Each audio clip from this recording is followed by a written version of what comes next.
In this video, we'll see the day 5 of a 15 days timetable.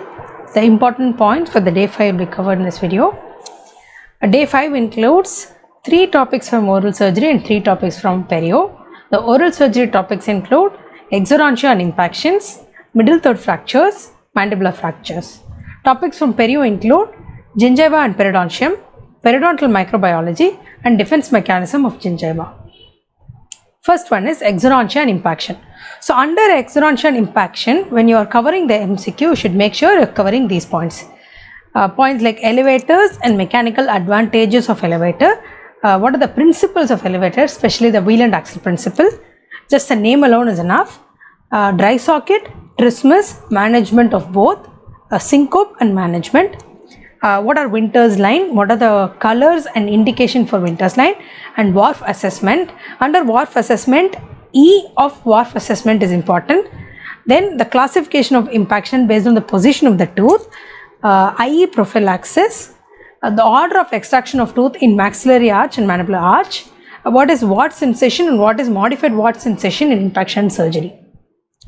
Next topic is middle third fracture. So under middle third fracture, you should know the Lee-Ford classification.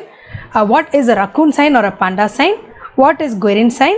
The tram line effect which is seen in CSF rhinorrhea, and how do you find out CSF rhinorrhea by the presence of beta-2 transferrin. So what is it? That is a very important MCQ point.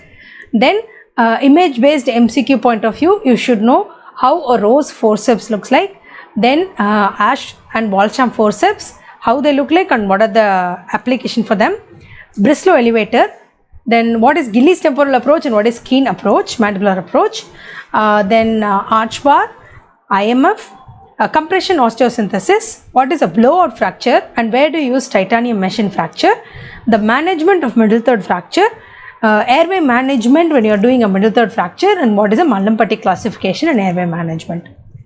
Next topic is mandibular fracture. So under that you have to know about the mandibular fracture classification, what is a gunning splint, what is parade ground fracture, Coleman sign, what is the difference between a favorable and unfavorable fracture in both horizontal and vertical, what is Champy's line of osteosynthesis and where do you put the compression plates, trajectories of force, hibernation, condyle fracture management, and what is a Caban protocol, what all are there under Caban protocol.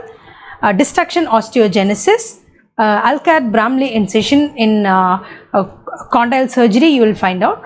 Then what is a trapdoor sign? Mandibular radiographic feature is very important. Then especially the reverse Townes view significance for mandibular fracture detection, that is an important point. Next topic is gingiva and periodontium. So under that you have to know some basic histology like what is a keratinocyte and what all comes under non-keratinocyte, what is an interdental caul, what are the types of collagen and functions, fibers of gingiva and periodontium, what is a transeptal fiber specifically, then stippling, biological width, Schroeder classification of cementum, and what is a Sharpey's fiber and function, difference between a fenestration and dehiscence.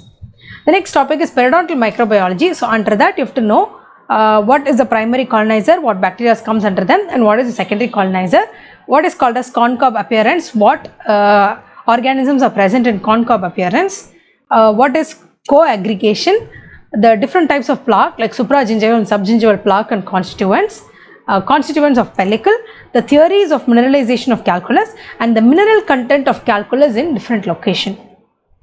Next topic is defense mechanism of gingiva. So under that you have to know the methods of collecting GCF, the drugs excreted in GCF which include the tetracycline and metronidazole, and what is a Koch postulate and what is Sokransky's criteria, the enzymes present in GCF and the immunoglobulin which is present in saliva and GCF.